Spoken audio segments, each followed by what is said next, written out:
Welcome back, everyone. I hope you all had your cup of coffee and tea, and you guys are all set for what we have planned ahead for you. So, good evening, ladies and gentlemen. Welcome to the Leadership Collective 2025, an exclusive gathering of the brightest minds in marketing. Please give a huge round of applause for everyone present over here.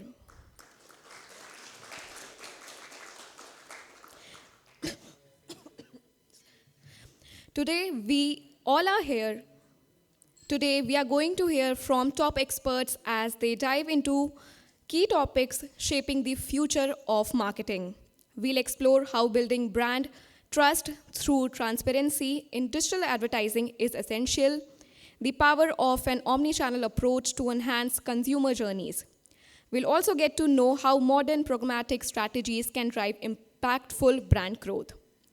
Get ready for the insightful discussions, and we would like to express our heartfelt gratitude to our presenting sponsor, the Trade Desk, for their invaluable support and trust. A special thank you to our powered by sponsor, Frodo, whose partnership has helped to make this event possible. And to officially start the segment, I would like to call upon stage someone who will spark ideas and inspire us. It's an honor to welcome Tejinder Gill, Managing Director of the Trade Desk. In just 4 years, Tejinder has transformed how media is bought and sold in India. He has expanded marketers' choice beyond walled gardens, unlocking greater transparency and new possibilities on the open internet. Tej has also pioneered the shift from traditional fixed-price media buying to the modern dynamic approach, helping brands spend their budgets more efficiently. Beyond that, he has been a driving force and a well-respected leader in India's fast-growing ad tech ecosystem.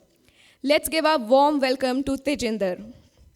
Tejinder will be sharing his insights on harnessing the power of the open internet to drive brand growth in India.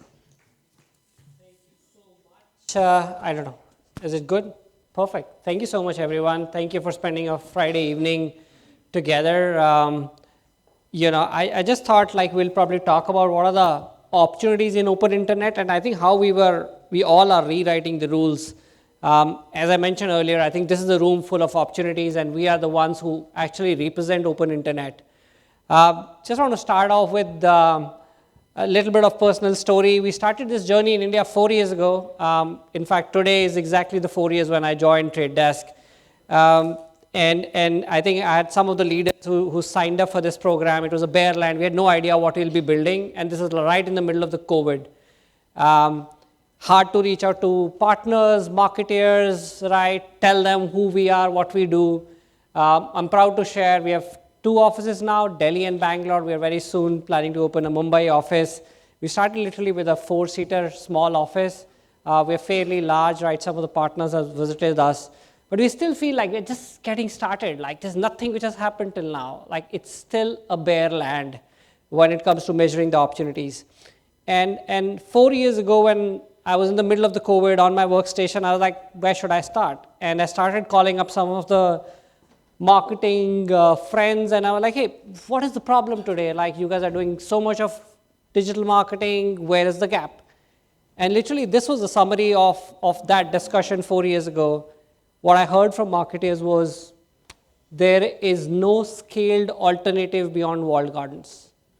They all exist, but they all exist in silos, right? We need somebody as big as them.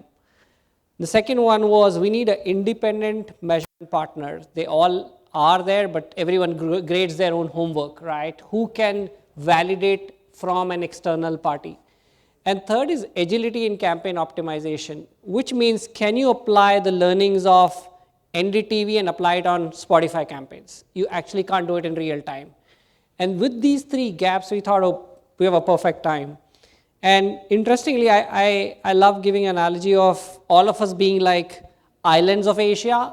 We are beautiful, we are green, you can travel easily, no visas are required. But if you compare walled garden, they are big continents like America. Getting visa is hard, 24 hours of travel time. East Coast to West Coast takes 7 hours, right? So it's difficult. It's hard to get there. and like getting out from there is equally hard. And we thought open internet is a great opportunity, but we need a bridge to connect all of these things, right? All these small islands which exist, and if we put them together, it'll become a large enough size. With that, the next favorite question that marketers asked me at that time was, how big is open internet? Like, there's Hotstar, there's Spotify, there's Truecaller. Like, if you collectively bring them together, how big are you guys? And we did a research, and we found we have 640 million users under that umbrella, and this data is slightly dated now, but we are roughly 10% more than walled gardens today. And then the next question was, what all gets covered? So OTT, gaming, CTV, news, like everything under that bigger pie, bigger umbrella falls under open internet. And then we did a very interesting research. People said, UGC is the key, social media is the king. Where does premium content stand, right? And the research showed that the young adults are 27% more likely to choose OTT, CTV as premium content. And then we went one step ahead and we are like, how about ads? How about ads on premium content? And the answers were that OTT, CTV ads are perceived as 16% more trustworthy, and they're 55% more premium compared to UGC. And that holds even true. And journalism is such an important part where big broadcasters like Star and all are producing content. But that content is already verified, it's clean, it's viewable, your brands are coming in front of the right places. With that, working? Okay. Let's check. And yeah, okay. And then there was this, very simple challenge that we threw at marketeers, right? All of us in this room know that 85% of the money still go to walled gardens. And somebody asked me why, and it's probably the ease with which you can actually deploy money on walled gardens. I think that's a primary reason. Marketers wants to try open internet, marketers wants to try 3 other things, but the challenge there is the complexity, like how to get them together, how comfortably they can buy. And the irony is consumers are spending time outside of walled gardens, right? So more than 50% time is getting spent in open internet today. So the monies are getting spent here because of the ease of buying, however, the consumers are here. And that is the change and the shift we feel should happen and we are trying to do. And when we tried to lay down the principles of open internet, it was actually with these 3 keywords. We need a partner which is objective, fair, and independent. As Trade Desk, we don't own any inventory. It doesn't matter whether any campaign of any brand runs on Spotify, Truecaller, NDTV, Hotstar. Literally, we are targeting the audiences there. And it is all about being fair. It is all about balancing to the right audiences. And with that principles in mind, we figured out that most of the marketers are actually gunning for cheap reach versus quality. And this was a big question mark, which is mostly an India phenomena, unfortunately, right? Like everyone is going after the cheapest possible CPC or a CPM. However, like there is need to question the quality and effectiveness of that reach. And this is where we feel premium content holds the key versus the UGC or social media.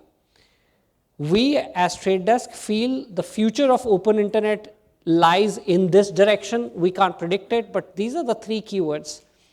First is audience first. Few of you who work with us on programmatic side, you would have heard PG and audience buying or PMPs and open auction. When I joined the company, I asked a marketer, what is PG? And somebody said programmatic by Google, right? By the way, it is programmatic guaranteed. And unfortunately, if you look at the markets in West, they have all moved to decisioning. They have all moved to bidding. And ask yourself a simple question, why search is on bidding? Like, why they are not selling search on a fixed CPM, right? I think the market should decide the right price for the audiences. The sales guy should not be deciding it. If a marketer wants to join, like, yeah, buy mothers of 5-year-old kids, based out of Gurugram, yeah, let the system decide like what is the right price for it. The second is quality reach. I think this is a metric that we feel is getting a lot of traction.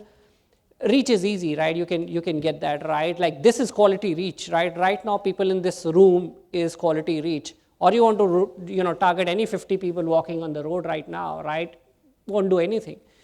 Third is transparency. I think I was in some boardroom discussions and where this was this investor, he got 20 portfolio companies in that room. So those founders actually don't know the value of open internet versus walled garden. By default, they put 90% of the money in Google and Facebook and start acquiring customers, right? Trust me, the same amount of customers you can acquire with probably 1/5 of the cost because the audience is the same, right? But they are there on different platforms. So the audience first strategy, quality reach, and transparency are the three themes. We feel what is the future for India, which is 25. These are some of the strategic priorities we are working on. You all know connected TV is getting bigger and bigger. Probably there are 30 to 40 million devices, which are active today. But in India, the potential is to go up to 200 million household. Like that's a linear TV household number. Like that is still a 5x growth needed, but it's just growing like a straight line. But there is still a disruption needs to be created in this one. Second is retail data and measurement. I'm sure the stories of Zepto, Swiggy, Blinkit, you have already read that. But they all need to come together to build a great advertising model, right? They have all the data, but everything is probably all over the place. I think we need to bring a technology which just gets it together for them. And third is supply path optimization. This is very, very important and new to all of us. So if you think about buying, as a marketer buying audiences, you have DSPs, SSPs, AdX, exchanges in between. So there are 5 hops before advertiser actually can buy a media. What we are trying to say, hey, why there are 5 hops? Why can't we have a direct pipe between a publisher and a marketer, which is biddable, and let both of them decide the right price, and they get the first look there. I think there's a lot of gap in efficiencies, and beautiful example I was reading in ET day before yesterday was around Zepto talking to Nestle. So Zepto said, we deliver a Maggie in 8 minutes and 2 minutes of cooking time, so 10 minutes total.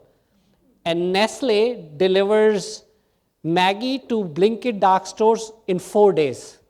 There's like nothing doing, like you need to trim it down. So I think now they have brought it down to less than a day, right? So supply chains are getting challenged, right? So similarly in media, in programmatic, I feel there are massive inefficiencies around this. So these are the 3 things which we are very, very charged about. We feel this will transform the open internet and probably change the ecosystem. But some good food for thoughts. Happy to have a conversation later on. But thank you so much. But there's so much more to be done on open internet front, right? Thank you.